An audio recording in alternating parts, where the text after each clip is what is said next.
We are about to be traveling full time and going north. We're going to Michigan first, and then we're going to the PNW.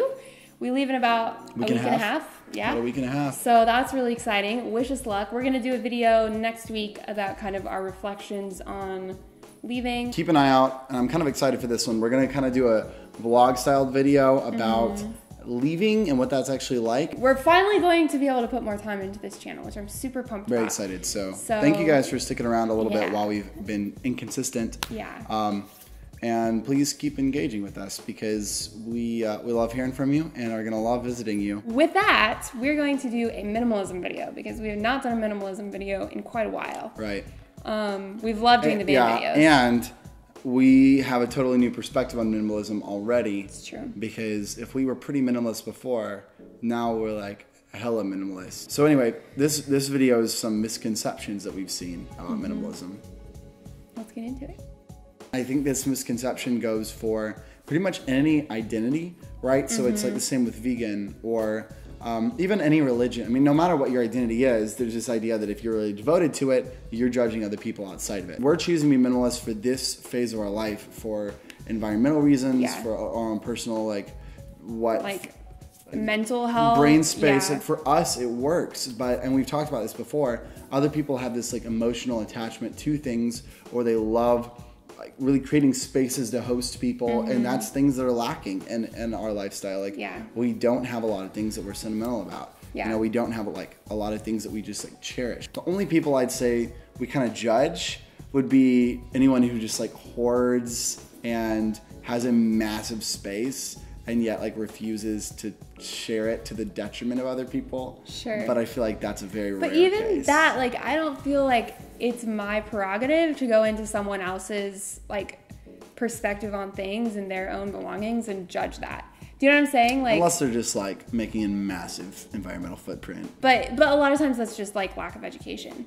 It's true. You know what I'm saying? And like more has to do with all of these commercials that we see and kind of that ingrained in us, especially in the United States. It's like you're less of a person if you don't have all of these other things. That's for sure. There are a lot of benefits to you wherever you are, whether you live in a big house or small house, whether you have kids, whether you live with your family and your parents, or you know, whatever it is. Then getting rid of some things that you don't need, there's always benefits to that. I agree. So I feel like we've gotten this in comments a few times now. Minimalism is a cover-up for being poor, so it's just kind of like a cool label for when you can't afford things. A lot of minimalists do actually have a lot of money and choose to buy more expensive things and less things and do other things with their money. So maybe travel or give their money away or invest it or different things like that. People associate money with stuff. So like if you have money, you have stuff. And for us, like, oh, they don't have stuff. Either they have enough money where they just buy really nice things and they're like really cool about it, or they don't have any money so they don't have any stuff. But it's not about that at all. Yeah. Like, the money that we do have, which isn't a ton, we just choose to invest in other places, like in travel or in people or investments, whatever it is, or businesses. We just choose not to buy things. And I don't think that would change regardless of how much money we had. If we had no money, we would still really be conscious of how we spend it and not have that many things. If we had a ton of money, we would still, you know, choose to buy a select few things, hopefully. We haven't experienced having a ton of money yet, but I think it's just minimalism is so often associated directly with finances and wealth, when really it's a different thing. Minimalism, as we've talked about before, is much more about what are the things that you use on a daily basis that you deeply value, that you will enjoy, removing the other distracting things from your life and decluttering so that you can really focus on those few things that you really enjoy. And this doesn't just go for stuff. Minimalism can be applied to things that stress you out. I mean, if you have like 400 subscriptions to all these different things, to cancel every subscription you have and have one subscription to a magazine you'll actually read. Only owning or having or using what you really love and what you will use and eliminating everything else. That's minimalism at its core. If you have the resources to have enough things to make your life comfortable, so have a full kitchen, have a full wardrobe, those kinds of things, you know, and you have just enough what you need, your life is going to be much easier at that point. And so if minimalism is making your life harder, I feel like you've done it wrong. The fourth misconception that people have is that minimalists only like black, white, gray, as we wear gray and black. That's true. And I think that comes from like the classic aesthetic, minimalist aesthetic is really neutral. So that does happen. But minimalism, as far as how we live it out and how I think other people are starting to live it out, is more about what you own, making an environment that you really enjoy, not having too much that you're having to think about. And so if you don't enjoy black, white, and gray as your only colors and you really want some more color, then that doesn't mean you can't be a minimalist or that you're not minimalist enough. I think a good example of this is like when we were designing our apartment at the very beginning. It was very neutral. So we had like concrete walls and grounds. We had a tan couch and tan furniture. It was pretty much like all neutral. And I started like freaking out because I really do enjoy bright colors. I don't love, you know, bright colors everywhere, but I like the colorful, happy feeling. Those plants came in clutch. They really did. Yeah. And then when we got like our blanket that we got, maybe we'll put some shots of our old apartment in this video. But just kind of those pops of color really helped a lot to make me really feel comfortable in our space. And so I think that is something to remember is it's all about what you really enjoy.